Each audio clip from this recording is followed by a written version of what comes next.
Welcome to the Focus podcast. I'm Fernando Fernandez, and we're here with Shazia Javed. Am I saying that right? Yes, you're Shazia Javed. Shazia Javed. Yes. She's got a great film called 3 Second Divorce. It's a documentary that is now on Netflix, and she's here with us to talk about this film. First off, tell us a little bit about the inspiration for the film and how you found Lubna, your main character in the documentary, of course. Well, first off, thanks for having me here today. No problem. So I think how I found the inspiration for this film is this is one of those concepts that have sat with me for the longest time ever. It had more to do with the practice itself of instant oral divorce, on which the film is based. So I grew up in India, and I saw this happen to a very close relative of mine. Mm-hmm. And so I know even at that time it used to trouble me a lot. Mm-hmm. It just seems very, it's oppressive, but I know even at that time I used to ask, like, okay, so how is this legally acceptable? Why is the woman in the weaker position that's on the receiving end? Mm-hmm. So the man can say the three words. So just to backtrack a bit, what triple talaq is, that a man can just say the word talaq 3 times. Mm-hmm. They would say talaq, talaq, talaq, Mm-hmm. and the divorce is done, final at that very moment. Right. So it just seemed like the women were in the weaker position. So I was asking all these questions. How can this exist in this day and age? Why is this legally acceptable? Is this really a part of Islam? Is there another way to look at it? So those were the questions that used to bother me. Mm-hmm. And at that time, I remember I wrote a letter to the editor because that's what I could do then. Mm-hmm. Unfortunately, now that I'm a filmmaker, I found that the practice was still prevalent. So I had to deal with it. So I went back and we started doing some research. So we did initially shoot with many other women. We followed other groups. I have film co-producer Babita. She lives in Mumbai. Yeah. So she also reached out to this group of women.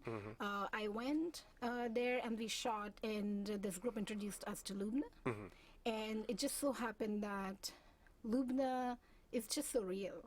Like, her story was so appealing to me because with her you could see what an activist actually goes through.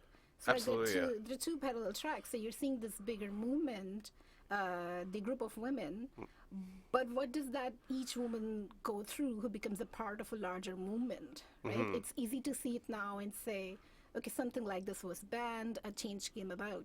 But what goes into it? Like, what is the cost that the women pay? Like, there's obviously no financial incentive to activism. It takes emotional toll, and she's a single mother, and she was someone who's obviously trying to fight her circumstances continuously. She was very aware she wants to raise her son differently. Absolutely. And so we started following her, and she was very on board. She was very much given to the cause, and she wasn't necessarily one of the women that you would read about in the headlines. But that became important to us to say that this is what goes into making of a movement. Yeah. So let's look at this trailer, 3 Seconds Divorce, if we could. If you could pop that up.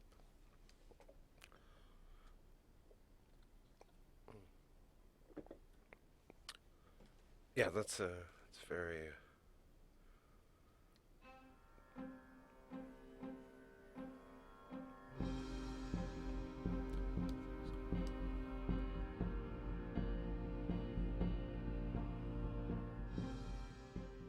से भी कम उम्र के बच्चे के साथ तलाक तलाक तलाक बोल के घर के बाहर खड़ा कर दिया सडनली. उसको पता था मेरी फैमिली में ना मेरा बाप है ना कोई है, माँ विडो है, नो वन इज देयर. अल्लाह ने मर्द को कव्वाम इसीलिए बनाया कि वो माल के खर्च करने के जिम्मेदार हैं. इसलिए अल्लाह ने उनको एक इख्तियार या एक हक तलाक की शक्ल में अता फरमाया. उसमें कोई दूसरा दखल दे तो इसका किसी को कोई हक नहीं है. ये हमारे खुद का महिला मंडल है, भारतीय मुस्लिम महिला आंदोलन.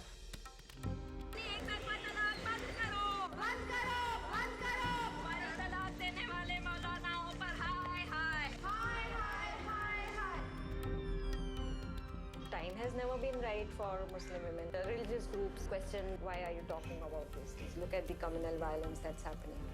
But I can't wait any longer.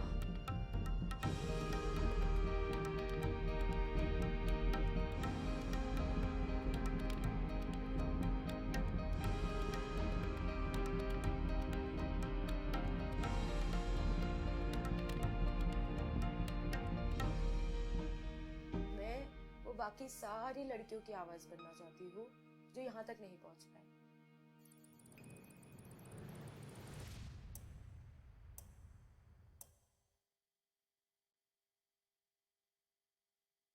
All right. So tell us, what does it take for a movement like that with, when it says there are 50,000 women, does it take somebody like Lubna just to, have the courage to actually get up and just do something and just, sort of snowball something into its, to its ongoing persistence of trying to remove this sort of triple talaq divorce? Like, what does it take, and how did you see that in Lubna? No, definitely. I think it takes a lot of personal sacrifice from a lot of women who come forward with their stories. Sometimes they may have to relive their trauma in telling those stories. They choose to do so. Sometimes that activism might further isolate them from the community around them. Sometimes their livelihood might come into danger because people may not appreciate them doing what they're doing and saying what they're saying. But I think the crucial part is when women find each other. And which is what the Bharatiya Muslim Mahila Andolan is doing. It brings all these women together. Is when they find that they share their stories with each other, they find strength in each other, and I think that's what becomes sort of the motive to kind of go on, even though they are in such vulnerable situation themselves. But they're still willing to give a helping hand to the other women in those situations. And the other thing is with an organization like that, with Noor, who is the co-founder of the organization, what I saw was it's a time when, there's a lot of access to resources from elsewhere, let's say through the internet or something. You can read scholarship that's been done elsewhere, or you can find out about other movements and all that. So they have access to all of that now, even though they're under-resourced. But having this access in this day and age, I think does make a lot of difference.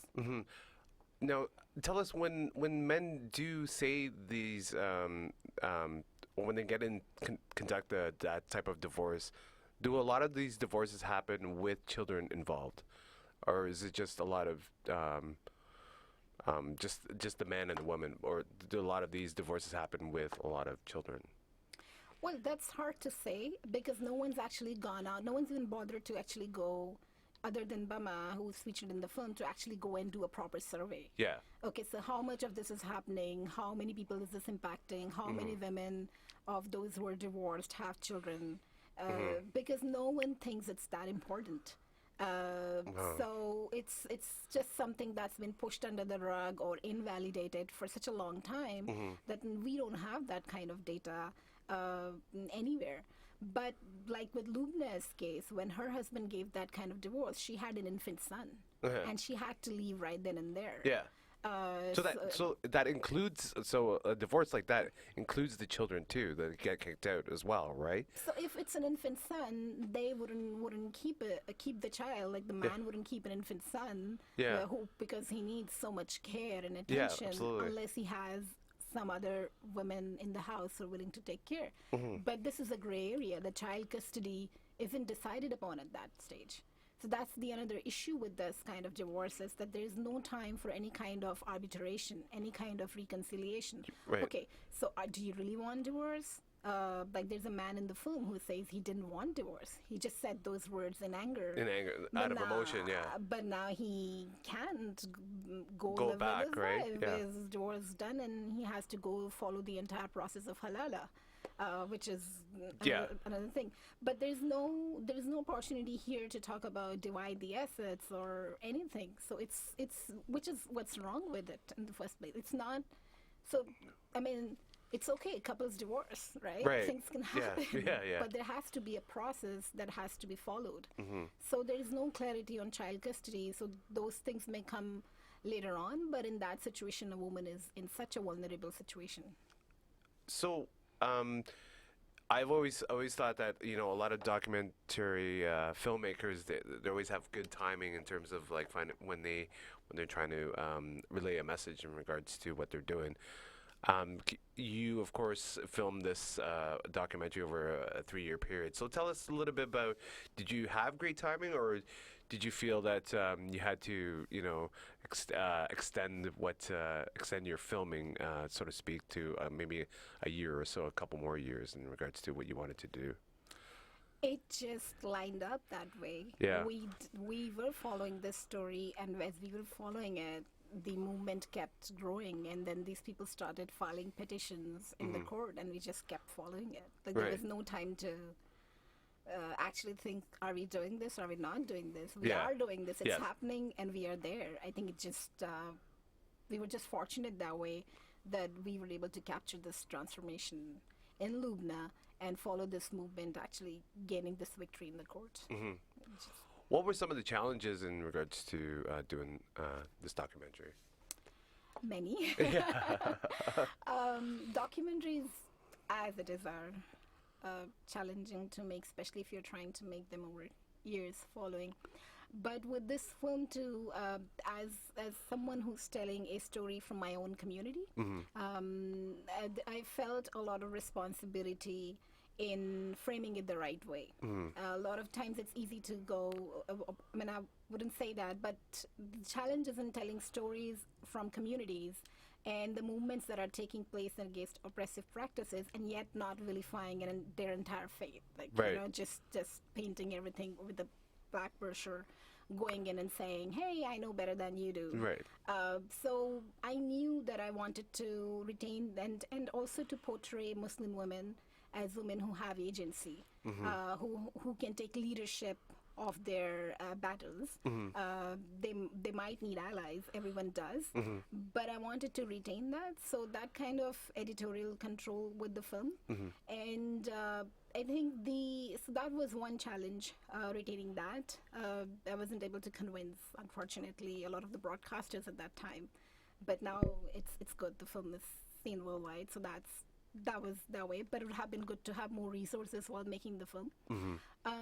The other challenge was it becomes, for some people, when you are talking about an issue like this, you end up upsetting some people. Right. They want to hush it up. They're like some people who want to maintain the status quo or who want to benefit from it. And sometimes I find there are people who haven't bothered to watch the film or even read an interview, would just make up, a stand and this. Yeah. So I was planning to do a crowdfunding campaign for the film. One of my interviews was published in Times of India, which is like the largest national daily in India. So what started happening instantly after that I started getting trolled online. So people would write stuff like, she's a jihadi, right? And someone would roll, she's a whore, or start writing all that stuff. And as much as you know rationally that this is all crap, but it does take from you emotionally. So I decided to kind of cut away from the social media that campaign noise, for some time and just focus on my film. Because as a filmmaker, I'm like, this is the most powerful tool that I have. I will say whatever I need to say through my film. So that's been it. But the film's come out, and it's being wonderfully supported by a lot of people a lot of local community organizations here in Canada. I've screened it in UK with local community organizations there. I'm receiving emails now from, there's another screening coming up with the local community organization in Mississauga, and I'm getting emails from Australia and everywhere where people are saying, okay, yeah, this is really useful. Thanks for making this. So tell us your journey about submitting your film to the Real World Film Festival, of course, that Tanya Williams has curated throughout all these years. I've I've been fortunate enough to cover the Real World Film Festival for about I don't know now, maybe like 7 years now. So unfortunately, I didn't go last year because there was like a mishmash with film festivals. I think it was After Dark and Planet and Focus, and I think they were all at the same date. I wasn't able to do that. But yes, tell us about your journey at Real World and how important it was for you to have your film at at that platform, of course. I think, when I found out, when I got that email saying it's been accepted, I was obviously very, very thrilled. And I must say that I had been going through a period of lull, having premiered in Mumbai to here. I think sometimes with the stories which are told by women of color or racially diverse filmmaker, there's a certain it's hard for some people it's hard to convince people that there's an audience for it and Right. they're relevant. And in that sense, I think Real World is such an important platform because to go there and to be able to show this film and at an amazing venue and with the amazing audience. Oh, I'm biased that way for that audience. They voted for my film. But also, just have those opportunities for filmmakers to interact with each other. Absolutely. And have that kind of support from from Tanya and from other people at the festival team. Like I've Absolutely. stayed in touch with them, and I think it was fabulous. For me, it was a great opportunity to actually finally screen the film here locally. Right. And the audience loved it. A lot of women came out from the GTA and from far off. They took time on a Saturday morning, I think it was. People came to watch it, and a lot of them came to me afterwards to tell me how the story resonated with some of them in some Absolutely. way. Yeah. Like a friend of mine went through this right here, and they're dealing with this, or just to say thank you for dealing with this issue. And yet I remember this one comment I can never forget. This woman said, "Thank you for portraying our community with respect, even Yeah. while dealing with an issue like this." So those things mattered a lot. So I think Real World kicked off lots of things for me because that award did help get the word out a lot. That was after that. I know someone tweeted there was an online publication in UK that approached me. They did a small video. They tweeted it there, and then I started getting screening requests from UK, which is how I ended up going there to do a tour with the film. I think it did actually set a lot of things in motion for me. Now, how does if there is a difference, is there a difference between the UK audience and the Toronto audience in watching your film, or did you see a difference when you're getting feedback from both, I guess, continents, or like? I think the difference, it wasn't so much, the difference is in the context. Like UK has a different kind of legal system for personal laws than we do here in Canada. Like we have uniform laws, but there's some Sharia codes and all that exist in UK. I think that is the main difference.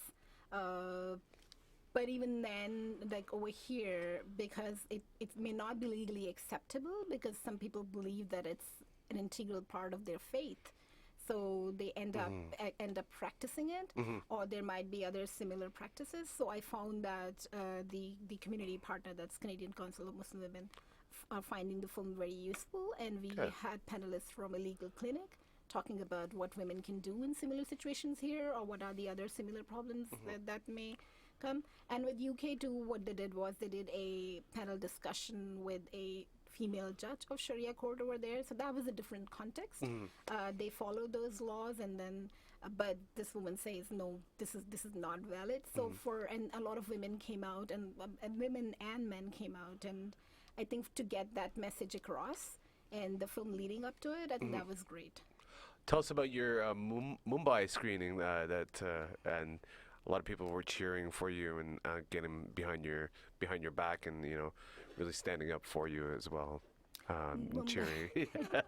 No, I'm really glad it premiered in Mumbai. That's where we started from, because that's where we shot the film.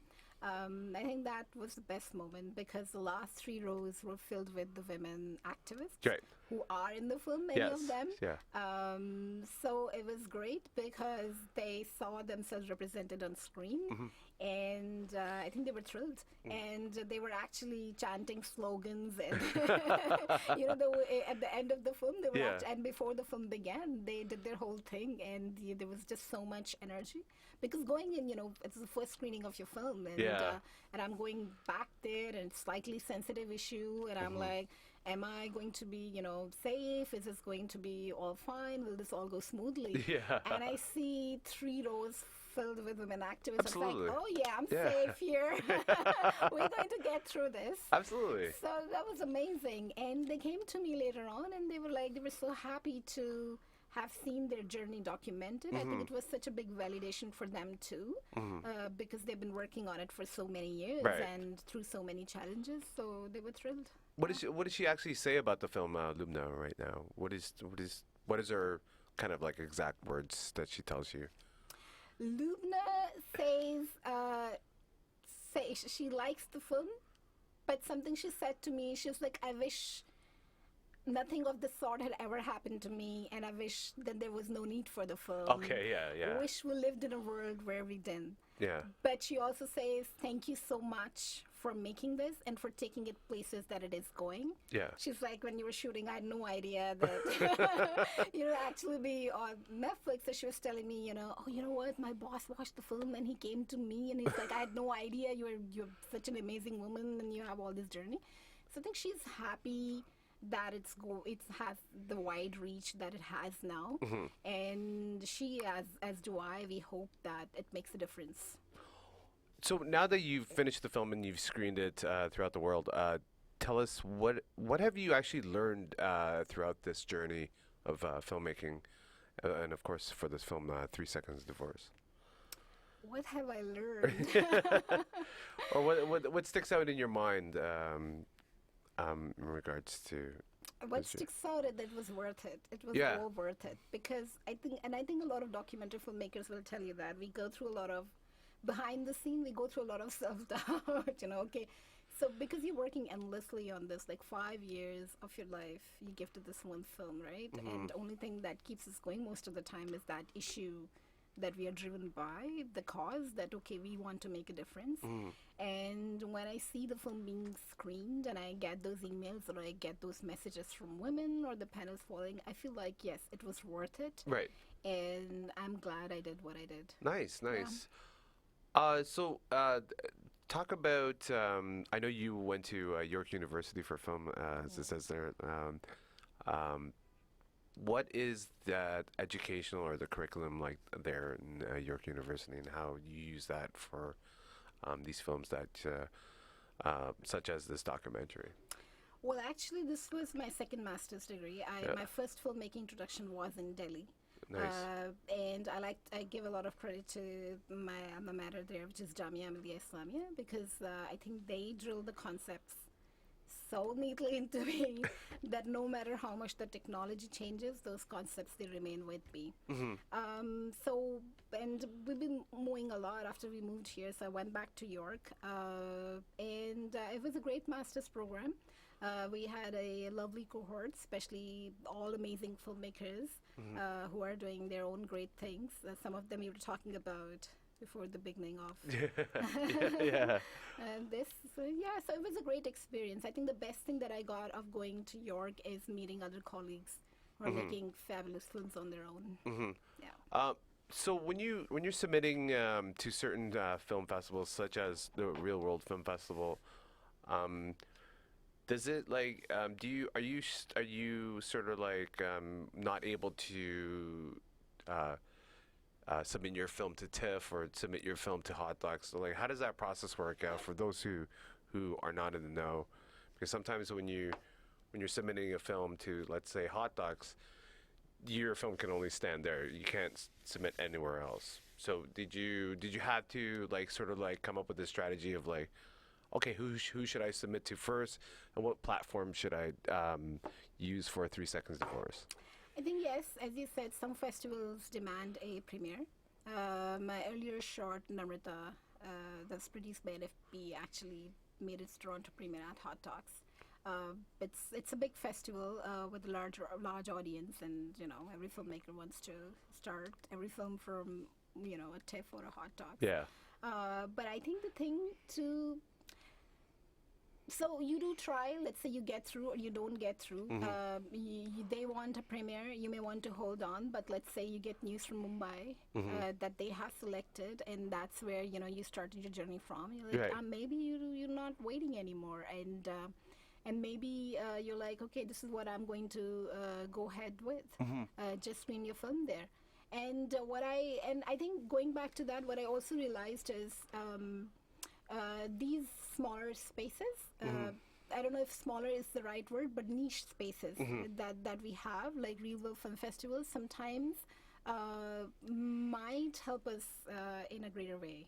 I mean, Right. at least it did with me in this case. Right, yeah. I don't know. I don't know if my film would have been lost in the hustle and bustle of those bigger budget or Absolutely, yeah. bigger films, and maybe the story would not. But Real World, somewhere there, it stood out, and that was great for me. Nice. You're also a mentor to up and coming, I believe, filmmaker students. But also at Real World, did you do a lot of talks or do a lot of sort of like not testimony, but like little lectures for those who are up and coming? At Real World? Yeah. Real World, the conversations were different. What we did was, and which was I think unique to my film there, and I approached Real World, and I think I'm really glad they agreed. We did a panel discussion right after my screening. Okay. With a lawyer, a community organization, and another rep from another community organization. So we had a screening, and we will dive into how this issue might affect women right here in Canada, or if there are any similar issues that affect women right here in Canada, and what can they do, where can they approach, go for help, and what's happening here. So I think that's where we went at Real World with this. And Yeah. then they did another screening of the film.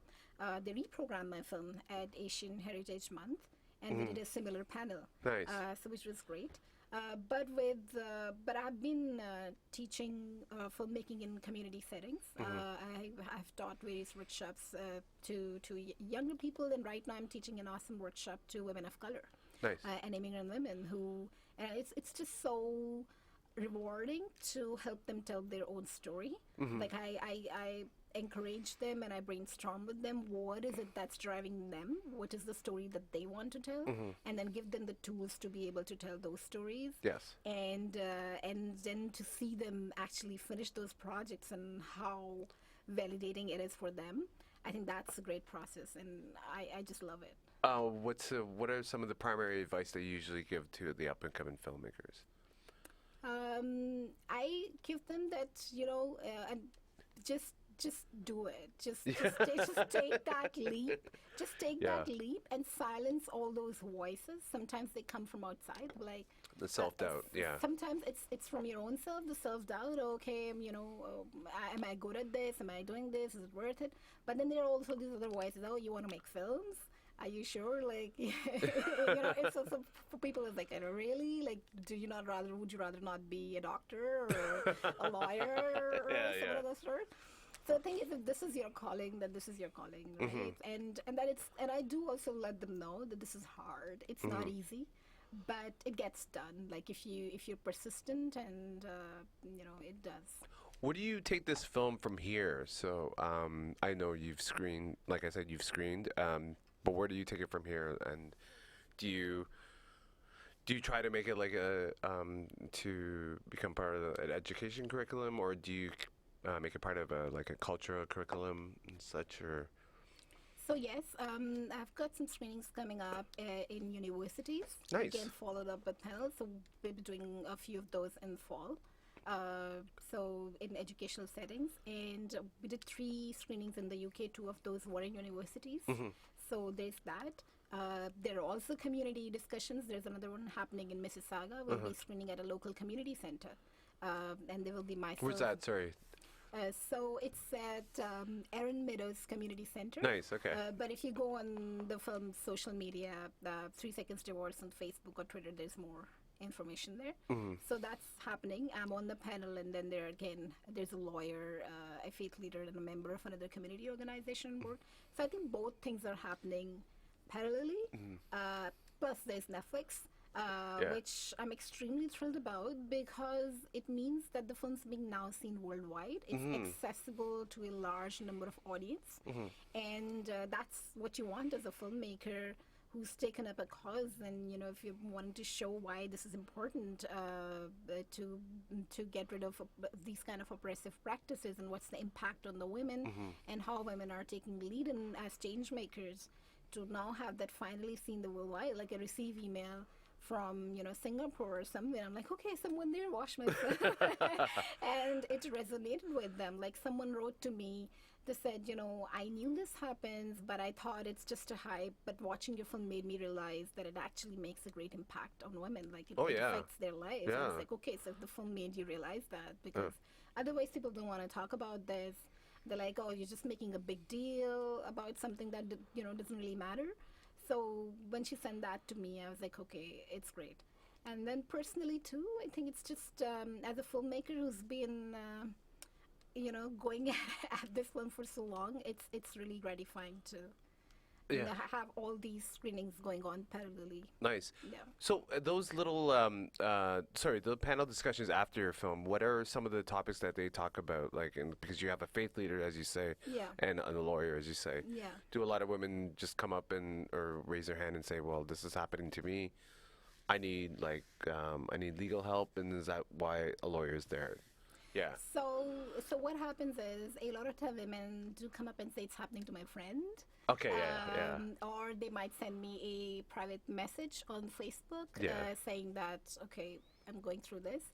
So what happens when you make this kind of panel discussion public, it takes the pressure off women to have to necessarily bear their personal stories if they don't want to. Right, okay. Because the community organization knows what are some of the issues that women deal with. I get the questions via personal messages, so we know what those questions are.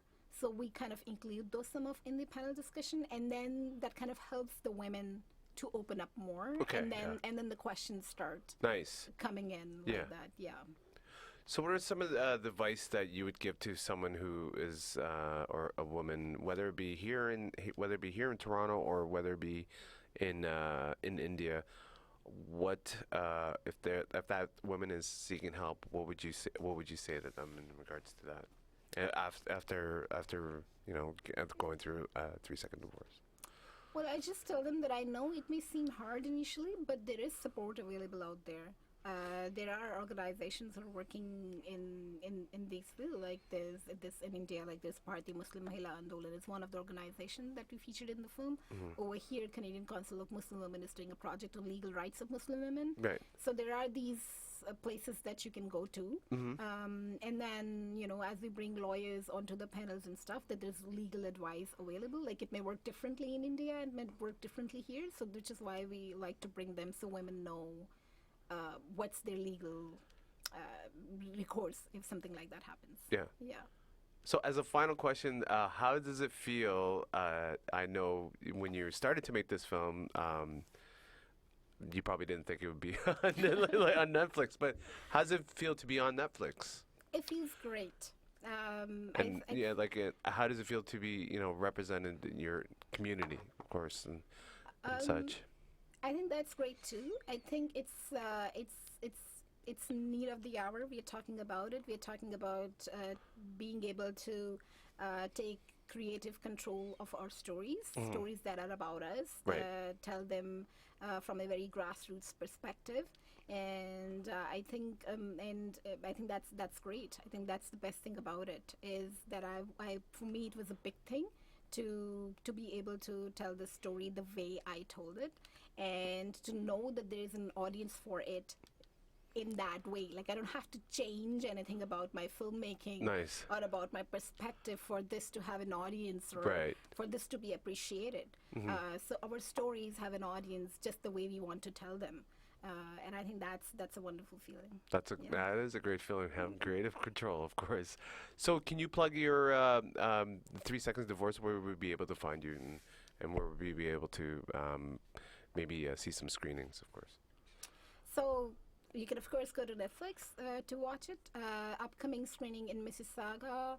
I should have brought the date, but maybe I can quickly... Yeah, sure. Yeah, absolutely. Yeah, I'm actually from Mississauga, so. Oh, you yeah, are? Oh, so I then know you- where Erin Meadows is. Oh, then you must come.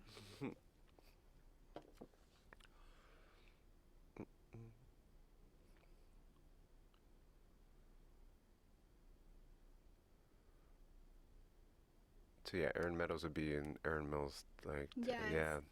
So this screening is at Erin Meadows Community Center on July 14th, Okay. which is a Sunday, Yeah. from 3 p.m. to 5 p.m. Nice. And there's an event set up on Eventbrite. Tickets are only $5 Nice. that you can get and be there. And I'm actually hoping to see, engage a lot of people that day. Hopefully, will show up. As I know, and it's great because there's a panel after. So if the people have any questions, either from me or to a lawyer or a faith leader, Yeah. they can get those answered. No. Yeah. Well, thank you so much for your time and good luck with your film. And thanks for all the energy that you actually put into this film. And I'm very thankful that you have come in here into the Focus Podcast to talk about this. Thank you so much. Thank you so much for having me. Thank Thanks. you.